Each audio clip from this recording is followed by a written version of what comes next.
Hello! We are in beautiful, sunny Asheville, and today we're talking about one of the 5 pillars of success. The one we're focusing on today is going to be the spiritual pillar of success. So remember that no matter where you are, no matter what you want, there needs to be meaning behind it in order to continue long term. You need to have some reason why it's resonating for you on a very deep level. And this is where the spiritual pillar comes into play. This video is for you if you're ready to dive deep into the long-term philosophy of motivation and goal setting. This video is not for you if you are squeamish about getting into origins of consciousness and spirituality. We're not talking about religion today, not at all whatsoever, but we are talking about the universe, love, consciousness, where we came from, and how that applies to getting the goals that we want.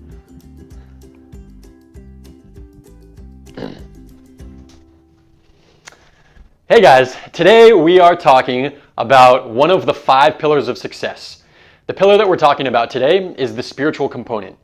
So I think we could all agree that when you set a goal for yourself, once you achieve it, that we don't just hang our hat up and die. Life's not over. We haven't fulfilled our purpose with the achievement of any goal, at least any external goal. There's always another one and another one. So no matter what we're after, whether it's business success, relationship, getting the body we want, there is a more subtle component that will drive our long-term success. And what is that? That is what I call the spiritual pillar. So what is the spiritual pillar? I'm going to share with you a view that I have on the most zoomed out, the most general meaning of why we're here. And this isn't the purpose of life. That's for you to decide for yourself, of course, for each individual. This is the most general that I can be with my belief. And this is what I teach. This is the foundation of where everything's coming from for me. Now, Eckhart Tolle, how many of you have read The Power of Now or A New Earth or any of his multiple lectures? This guy's really fucking smart. And he always talks about how you cannot describe what the truth is. You can only point to it. So he talks about the most subtle truth being I am. I am what? Well, as soon as you put a label on that and fill in the what, well, now you've taken the truth and you've created a mind construct that you've labeled and is open for interpretation. So you can get very close to pointing to the truth from many different directions, but it's like there's this truth here and you can't see it because there's nothing to see. There's no label, and you can point from many multiple directions. That's why mastery can happen through any avenue. Jesus was a carpenter, right? Mastery can happen through any avenue. So what I'm going to share with you here is my finger pointing to what I believe the truth is. Okay? So let's get into it. So physics knows what happened all the way up back in time through milliseconds after the Big Bang. There's a great book by Steven Weinberg called The First 3 Minutes, and it's all about what happened within the first 3 minutes after the Big Bang. But it begins milliseconds after the Big Bang. We don't know what happened at the moment of or before the Big Bang. And it's kind of a paradox because time-space didn't exist. So you can't say what happened before on a time scale because time didn't exist, right? So we can go back so far and then we just don't know. Here's what I propose. This is a representation. There's no matter, there's no mass, there's nothing. But let's say that there just was. Now remember, this is a construct. It only points. There just was. What was there? Well, Let's do a little experiment. Close your eyes and listen to my voice. As sound comes through the speaker, it hits your ear. It vibrates the bones in your ear. It goes to your brain. More subtle than that, you have a mind that understands what I'm saying. But what's more subtle than your mind? Can you take your mind away and still be you?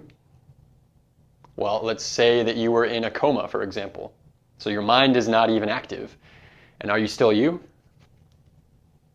I would argue yes. So what's more subtle than the mind that's hearing the words that I'm saying? Well, there is an awareness that is behind the hearing. There's an awareness that's behind the thought construct. So that awareness is here whether you are in physical form, cut your arms and legs off, and you're still you. Change your name and you're still you. Take the mind away, you're in a coma, you're still you. What stays the same? The awareness. Now call that whatever you want. Extrapolate that however far you like. Let's just call it awareness for now. So, before there was anything, there's awareness. Now, when you are completely aware, completely present, maybe doing something you really love in a state of deep meditation or great appreciation, I would call, so let's say that we call this awareness.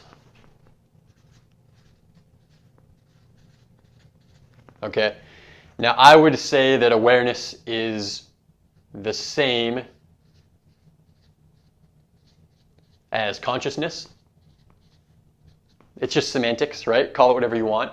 I would say that consciousness and awareness are the same as presence. I would also say that they're the same as love. They're just words, right? The way that I view this, these are all the same.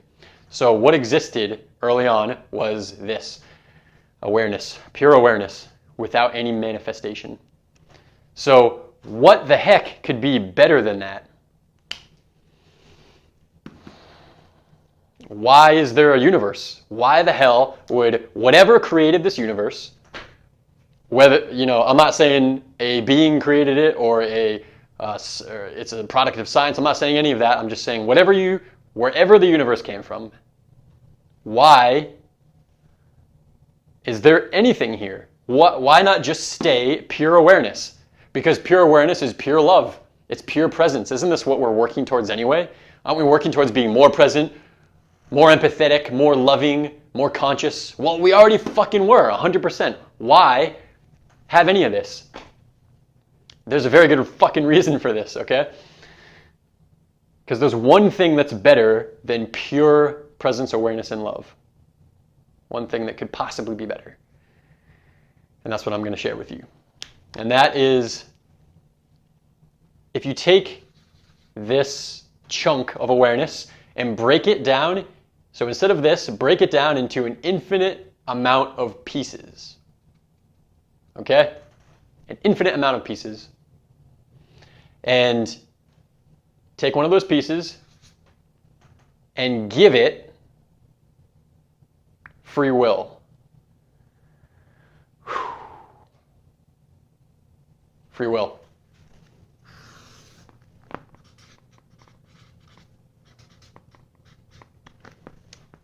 I believe that there's only two things that exist in the universe. One is, I would call it love. Call it awareness, presence, consciousness. I'll call it love. And free will. Nothing else exists. So what happens to this chunk of consciousness that is now given free will? Well, there's this happy bubble where everything is hunky-dory and pure love. Well, with free will, you can choose to either stay in this bubble of light and love, or you can choose to do something else, get some experience. And maybe your experience brings you just a little bit away from pure enlightenment, pure love. The most extreme examples I could think of would be, maybe you choose to rob and murder and steal and whatever. I would argue that those things aren't a pure, deliberate action of love.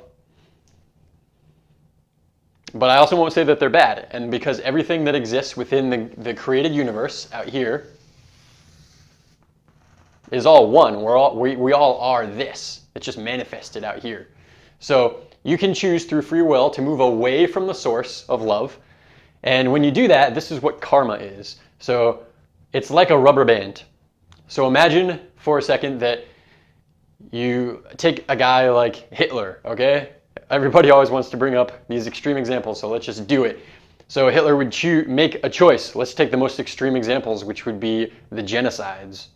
I believe those would be the most extreme examples. So you choose to create oppression, and you choose to create, Gestapo and the Nazis, and you choose to kill in concentration camps. You choose. Okay, this rubber band is getting stretched more and more and more and more. Now guess what? You can choose through free will to go this direction forever. But eventually, karma is the tension that encourages you to love. Given enough time, given enough lifetimes, you will choose the situations, you will put yourself in a situation where you're given an opportunity that is more and more robust in order to encourage you to choose love. Now, you don't ever have to. But then there's a feeling, there's an emotional feeling when you choose to act more loving, when you choose to act more compassionate, when you're on your path, it feels better. There's less and less tension. There's more of a sense of ease as it brings you closer to your natural state, which is pure awareness, consciousness, and love. So, what are we doing here? What is our fucking purpose here? Well, let's say throughout our choices, through whether you want to view it through one life or many lives, it doesn't matter. I view a many life, a journey of a soul through many experiences. It's not just straight out and straight back. You make lateral decisions too. Maybe you get into a relationship that doesn't really bring you anywhere, and you realize you have this desire to expand and to be more loving, and you just kind of orbit around here a little bit. So you learn from that, and you make a choice to have a partner who is more conducive. And maybe you get upset and treat that partner poorly, and maybe you learn how to empathize and you get a little bit better. We're all over the fucking place. Now, it's from wherever you are, you have the choice to move on a direct line and back to the source. Although that's fucking hard. Good luck. And those are the great teachers that we have. That's where we can learn from them, okay? But be easy on yourself. So what the hell does this mean for your life right now? From wherever you are, you can get to wherever you want to be. Let's say that you want to be back in enlightenment, okay? You could want to be over here. You could want to be over here. Let's just say this. You can get to wherever you want to be, and the quickest path is a straight line. Now, this is what the Buddha taught. The Buddha taught early discrimination. If you look at Ganesh has a lot of things going on. There's normally a hatchet or an axe, a blade of some sort, in Ganesh's hand. And that represents early discrimination. So that you define where you want to go, and on your path to it, sometimes you're pulled laterally, sometimes you're pulled back. Maybe a job is not treating you the way that you want, that you desire. Maybe it's not expansive for you. Maybe your relationship becomes toxic and you start drifting off of your path. Okay? Now the Buddha taught early discrimination. You cut that path, get back on your most direct path. Now you start straying here. Maybe you get into a phase where you're drinking or doing drugs or whatever it is that you decide is not on your direct path. So you cut that and you redirect on your most straight path. And that's the Buddhist teaching of discrimination, early discrimination. Because if you stray long enough and then discriminate, okay, that's good. But if you stray just a little and then discriminate, and you stray just a little and then discriminate, and then you stray, okay. The quicker you can do it, the more effective your path and the better you're going to feel. Because Abraham Hicks talks about your emotional guidance system. So this is getting kind of messy here, but I think it's okay. We like mess. So Abraham Hicks talks about your emotional guidance system, how the way that you feel is your soul, your higher self, guiding you onto your path. So if you start heading this way, it feels probably pretty good. If you start heading this way, there's some part of you that doesn't feel expansive. Maybe you're heading that way because there's fear or pain or an inability to let go. And so it becomes really important to get honest with ourselves of how we truly feel about a situation and not lie to ourselves. Because this path here, the direct path, feels like pure joy, pure alignment. And who wouldn't want to feel like that? Now I'll leave you with this. Anything that you want in your life, be it money or sex, relationship, health, a house, somebody back who we love, who we lost, whatever it is that you want, there's only one reason why you want it. And you think that you will feel better in the having of it.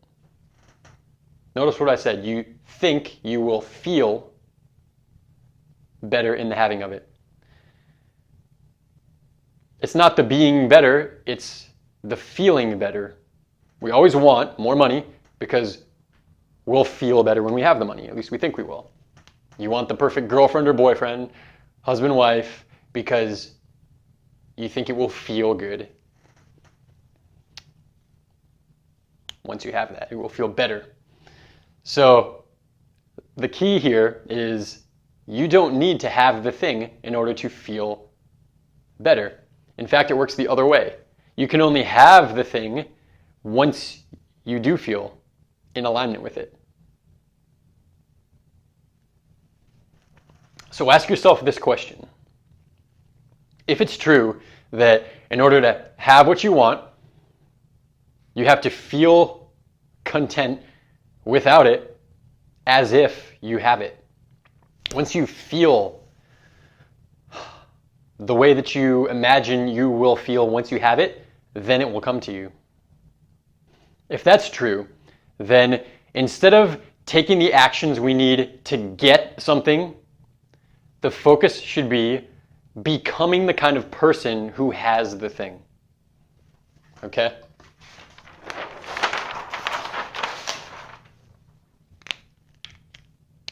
This is the teaching of how to get this. Instead of being focused on what actions need to be taken in order to lead to our goal, there needs to be a fundamental shift. It's not the actions that will lead to the goal. It's not do this and this and this and this and this and this and you will have the goal. It is, how do I become the kind of person who already has the goal so that they're one? It's not what actions do I take for me to have the thing that I don't yet have, because the energy that you have there is I don't have it yet. You're acknowledging that you don't have something, that there's a separation between you and what you want. And when you acknowledge there's a separation, the universe will give you more of what you ask for, and you're putting out there that you don't have it, and you'll just get more of not having it. Not to say that you don't take steps, but The mindset you have is not of taking a step to get the goal. The mindset is taking the steps to become the kind of person who already is living in the outcome that you desire. And that's what we focus on.